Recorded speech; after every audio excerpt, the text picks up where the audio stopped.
মায়াধ্বনি TV, সত্য প্রকাশে আপোষহীন। আলহামদুলিল্লাহ, মুআজ্জাজ মুকাররম সম্মানিত মুসল্লিয়ানে কেরাম, আল্লাহ পাক মহান রব্বুল আলামিনের দরবারে অসংখ্য অগণিত শুকরিয়া আদায় করতেছি। একটি সপ্তাহ অতিবাহিত হওয়ার পরে আল্লাহ তাআলা আমাদের হায়াত আরো একটি সপ্তাহ দীর্ঘায়িত দান করে আজকে পবিত্র জুমার দিনে আল্লাহ তাআলার মহান হুকুম জুমার নামাজ আদায় করার উদ্দেশ্যে আল্লাহ তাআলা আমাদেরকে দুনিয়াবি সকল ধরনের কাজ কর্ম থেকে বিরত হয়ে যথা সময়ে আল্লাহ তাআলার ঘর মসজিদে আসা বসা এবং কিছু দিনী আলোচনা শোনার মতো তৌফিক দান করেছেন। এজন্য মহান রব্বুল আলামিনের দরবারে অন্তরের গভীর থেকে জবান খুলে সুউচ্চ কণ্ঠে কালিমাতুল শুকরিয়া আদায় করি আলহামদুলিল্লাহ।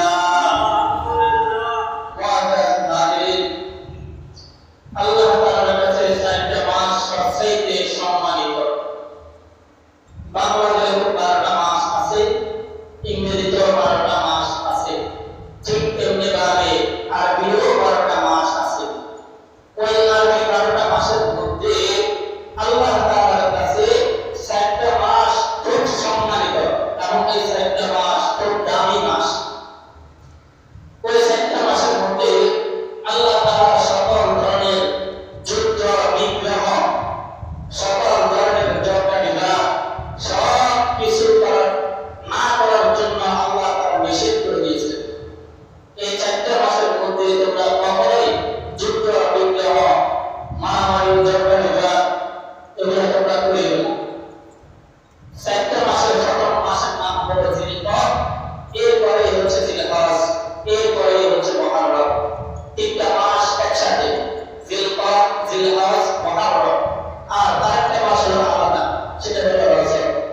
এই 4টা মাসকে আরবিতে বলা হয় আশহুরুল হুরুম, সম্মানিত মাস। আল্লাহ তাআলার নিকট খুব দামি মাস। আল্লাহ নবী মুহাম্মদ রাসূলুল্লাহ সাল্লাল্লাহু আলাইহি ওয়াসাল্লাম হিজরতের পরে এই জিলকদ মাস, এখন যে মাস চলতেছে, আজকে শেষ জুমা, জিলকদ মাসের আজকে শেষ জুমা, আগামী জুমা থাকবে জিলহজ মাসের মধ্যে, কুরবানির মাসের মধ্যে।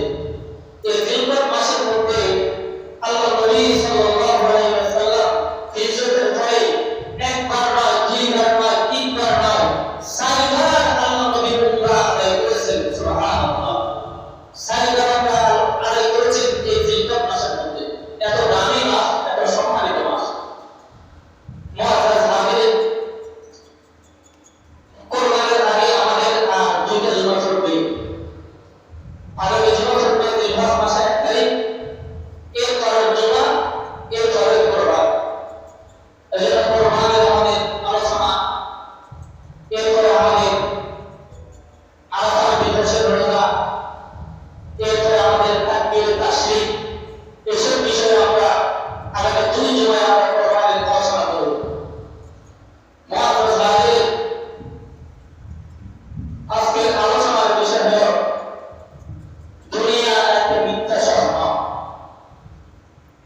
দুনিয়াতে আমাদেরকে আজকে যা কিছু দেখানো হচ্ছে, তুমি দীর্ঘদিন হায়াত পাবে, তোমার অনেক বাড়ি হবে, তোমার অনেক গাড়ি হবে, তোমার অনেক ক্ষমতা হবে, তোমার অনেক ধন সম্পদ হবে, বলেন যে এগুলো সব ধোঁকা, এগুলো সব ধোঁকা। আজকে মারা গেলে সব আশা শেষ। যত আশা আমরা এতদিন পর্যন্ত লালন করতেছি, সব আশা একটা জিনিসের মাধ্যমে শেষ, আর সেটার নাম হলো মৃত্যু। আর মারা যাওয়ার পরে যে সমস্ত বিষয়গুলো আছে, কবরের আযাব, ফুলসিরাত, মিজানের ডালপালায় হিসাব দেওয়া, জান্নাত জাহান্নাম, এগুলো সবগুলো হলো সত্য। দুনিয়ার যা কিছু আমরা দেখতেছি, এগুলো সব হলো মিথ্যা। আর পরকালের যা কিছু আছে, এগুলো হলো সত্য। আর এই কথাটা যেই ব্যক্তি একনিষ্ঠভাবে বিশ্বাস করে, এই কথাটা যে ব্যক্তি একনিষ্ঠভাবে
সময়টুকু সে আমার জন্য ব্যয় করতেছে, তার প্রতিটা সময়কে আমি রব্বুল আলামিন সুন্দর করে লিপিবদ্ধ করে রেখে দিলাম।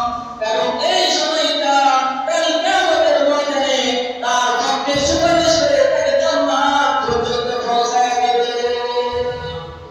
এজন্য হযরত আব্দুল্লাহ ইবনে উমর রাদিয়াল্লাহু তাআলা আনহু হতে বর্ণিত, قال رسول الله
পিছনে তোমরা সময় দাও নাই, বরং দুনিয়া মিথ্যা ছিল।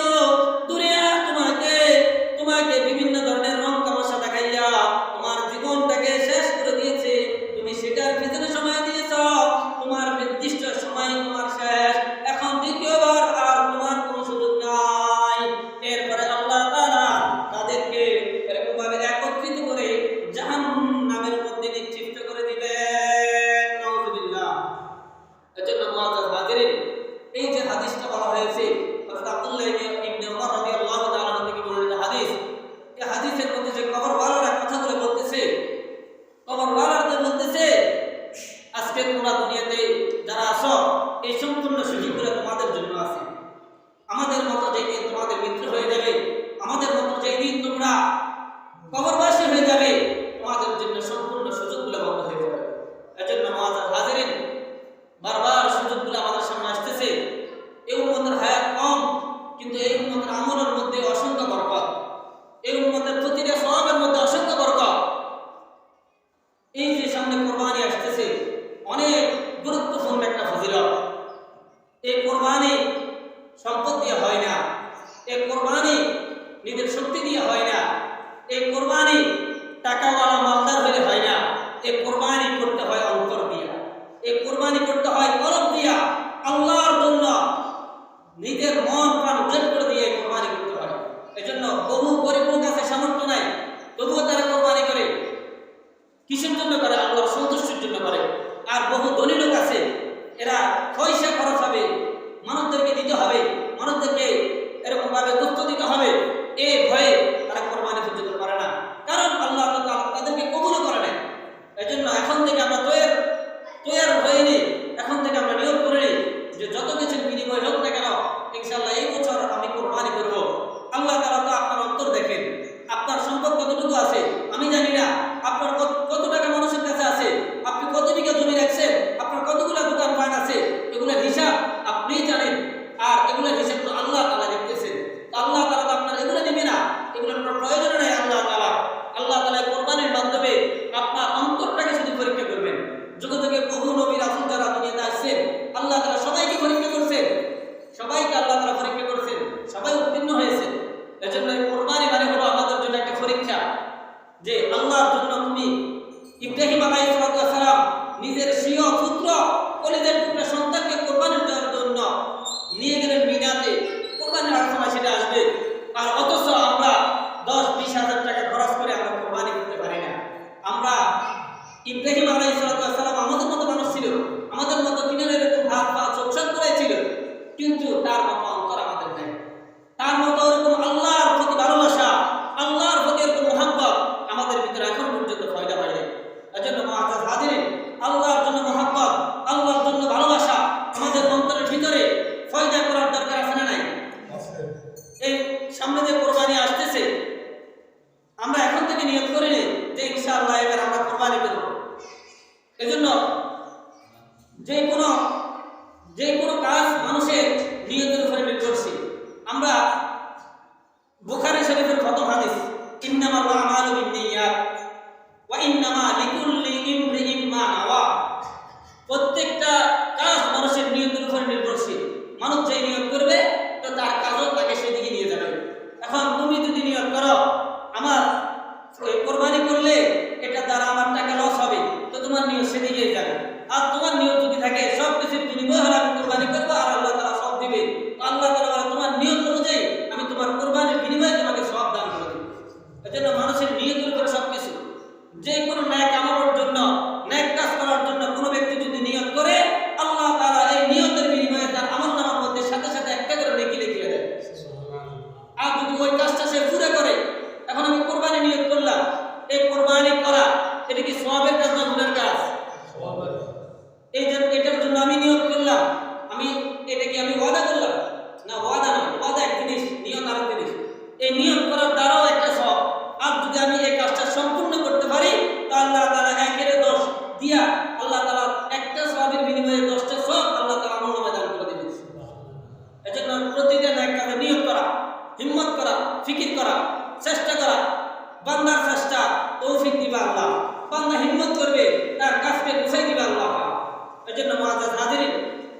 যেহেতু সামনে আমাদের আগামী জুমা করবে জিলহজ মাসের ভিতরে, তাই জিলহজ মাসের অল্প কিছু ফজিলত, অল্প কিছু আমলের কথা বলে শেষ করে দিতেছি। মুআজ্জাজ হাজিরিন, জিলহজ মাসের মধ্যে মূলত আমল হচ্ছে দুইটা। প্রথম আমল হচ্ছে মিন বাহিমাতিল আনআম, চতুষ্প জন্তুকে আল্লাহর সন্তুষ্টির জন্য আল্লাহর রাস্তায় কুরবানি করা। এক নম্বর আমল হচ্ছে আল্লাহর রাস্তায় কুরবানি করা। দ্বিতীয় নম্বর, জিলহজ মাসের 1 তারিখ থেকে 10 তারিখ পর্যন্ত, ঈদের আগের দিন পর্যন্ত, ঈদের দিন রোজা রাখা সম্পূর্ণ হারাম। 9 তারিখ পর্যন্ত, প্রথম থেকে 9 তারিখ পর্যন্ত দিনের বেলা রোজা রাখা এবং রাতের বেলা রাত্র জাগিয়া আল্লাহর ইবাদতের মধ্যে সময় কাটানো। বলে এটার দ্বারা কি লাভ হবে? সারাদিন রোজা রাখা এবং রাতের বেলা রাত্র জাগিয়ে ইবাদত করা, এর দ্বারা লাভ কি? আল্লাহ নবী সাল্লাল্লাহু আলাইহি ওয়াসাল্লাম ইরশাদ করেন, আল্লাহ তাআলার নিকট জিলহজ মাসের প্রথম 10 দিনের চেয়ে প্রথম 10 দিনের মতো সওয়াবের, প্রথম 10 দিনের মতো ইবাদতের মতো এত অধিক প্রিয় আর কোনো ইবাদত নাই। অর্থাৎ জিলহজ মাসের প্রথম 10 দিন ইবাদত করলে আল্লাহ তাআলার কাছে যত দামি হবে, আল্লাহ তাআলার কাছে যত প্রিয় হবে, আর সারা বছর ইবাদত করলেও জিলহজ মাসের 10 দিনের ইবাদতের সমপরিমাণ হবে না। যে ব্যক্তি জিলহজ মাসের 1 তারিখ থেকে 9 তারিখ পর্যন্ত দিনের বেলা একটা রোজা রাখবে, একটা রোজার বিনিময়ে আল্লাহ তাআলা তাকে পূর্ণ 1 বছর রোজা রাখার সওয়াব আমল দিয়ে দিবেন। এইরকম ভাবে যদি সে প্রথম তারিখ থেকে 9 দিন 9টা রোজা রাখে, আল্লাহ তাআলা তাকে 9 বছর রোজা রাখার সওয়াব দান করে দিবেন। আর যে ব্যক্তি জিলহজ মাসের 1 তারিখ থেকে 9 তারিখ পর্যন্ত রাতের বেলা জাগিয়া ইবাদত করবে, প্রতিটা রাতের বিনিময়ে আল্লাহ তাআলা তাকে কদর রাত্র জাগিয়া যে ইবাদত করলে যে সব হয়, জিলহজ মাসের প্রথম তারিখ থেকে প্রতিটা রাতের বিনিময়ে আল্লাহ তাআলা কদরের রাতের সমপরিমাণ সওয়াব তাদের আমলনামার মধ্যে দান করে দিবে। কত দামি! আল্লাহ তাআলা এই সময়টাকে, এই 10টা দিনের মূল্যায়ন করার জন্য আল্লাহ তাআলা এই 10 দিনের জন্য কসম খেয়ে বলেছেন। আল্লাহ তাআলা শপথ করে বলেছেন, ওয়াল ফাজর, ফজরের কসম, ওয়া লায়ালিন আশর, জিলহজ মাসের প্রথম 10 দিনের কসম, ওয়া শাফিঈ ওয়াল ওয়াতর, এবং বেজর 9ম দিনের অর্থাৎ আরাফার দিবসের কসম। এজন্য দুনিয়াতে কোনো মানুষকে কোনো কথা বারবার বোঝানোর জন্য আমরা কসম খেয়ে বলি যে আল্লাহর কসম আমি এই কাজ করি না, তখন ওই মানুষটার ভিতরে কিছুটাও হলো বিশ্বাস জাগ্রত হয় যে না, এই লোকটা বারবার যাই বলছে, হয়তো পারে মিথ্যা কথা বলছে, কিন্তু এখন যেহেতু আল্লাহর নামের কসম খেয়ে বলেছে, আবার অনেকজন মায়ের কসম দিয়েও বলে আল্লাহর নাম ব্যতীত কোনো মানুষের নামে, কোনো জন্তুর নামে, কোনো জিনিসের নামে কসম খাওয়া হারাম, কসম খাওয়া হারাম, কসম খাওয়া হারাম এবং কবিরা গুনাহ। কসম যদি আপনাকে দিতে হয় তাহলে শুধুমাত্র আল্লাহর নামে কসম হবে, যদি প্রযোজ্য হয় ওরকম জায়গায়। এছাড়া কেউ যদি অনর্থকভাবে কসম খেয়ে কোনো কথা বলে আর ওই কসমকে যদি সে ভঙ্গ করে, তাকে কাফারা দিতে হবে। আর যে কাফারা দিবে না সে কবিরা গুনাহ করবে। এজন্য কথায় কথায় কসম খাওয়া এটা শয়তানের আলামত, এটা কোনো প্রকৃত মুসলমানের আলামত নয়। মুআজ্জাজ হাজিরিন, তো যেই কথা বলতেছিলাম, আল্লাহ তাআলা এই জিলহজ মাসের প্রথম 10 দিনের শপথ করে বলেছেন, পরে জিলহজ মাসের প্রথম 10 দিনের বেজর দিন আরাফার দিবসের কসম খাইয়ে আল্লাহ তাআলা বলেছেন, যদি তোমরা মুমিন অবস্থায় যে কোনো নেক আমল করবে তো আল্লাহ তাআলা তোমাদের প্রতিটা নেক আমলকে তোমাদের আমলনামার মধ্যে সাথে সাথে উঠিয়ে দিবেন। এজন্য মুআজ্জাজ হাজিরিন, সামনে কুরবানি আসতেছে, আমরা কুরবানির জন্য আস্তে আস্তে তৈরি হয়ে নিই। আর আগামী জুমার মধ্যে থেকেই শুরু হবে জিলহজ মাসের প্রথম 10 দিন। তো যারা পারেন মেহেরবানি করে, অনেক হাদিসের আলোচনা করা হয়েছে, মারা যাওয়ার পরে তো আর কোনো সুযোগ নেই, তোমার ওয়ালারা এই কথা জানাই দিয়েছেন। এজন্য যারা পারি আমরা জিলহজ মাসের প্রথম 10 দিন আমরা ইবাদত করার জন্য চেষ্টা করব। বেশি কিছু না পারি, অন্তত পক্ষে রোজাও যদি না রাখতে পারি, অন্তত ওই 10টা দিন আল্লাহ তাআলার যে 5 ওয়াক্ত ফরজ নামাজ, ওই নামাজগুলো অন্তত পক্ষে আদায় করি। ওই সময়টার মধ্যে আল্লাহ তাআলার জিকির বেশি বেশি করি এবং বেশি বেশি করে আল্লাহ তাআলার দরবারে দোয়া করি এবং কুরবানির জন্য আমরা এখন থেকে তৈরি হয়ে নেই। আল্লাহ তাআলা আমাদের সবাইকে এই বছর আল্লাহর সন্তুষ্টির জন্য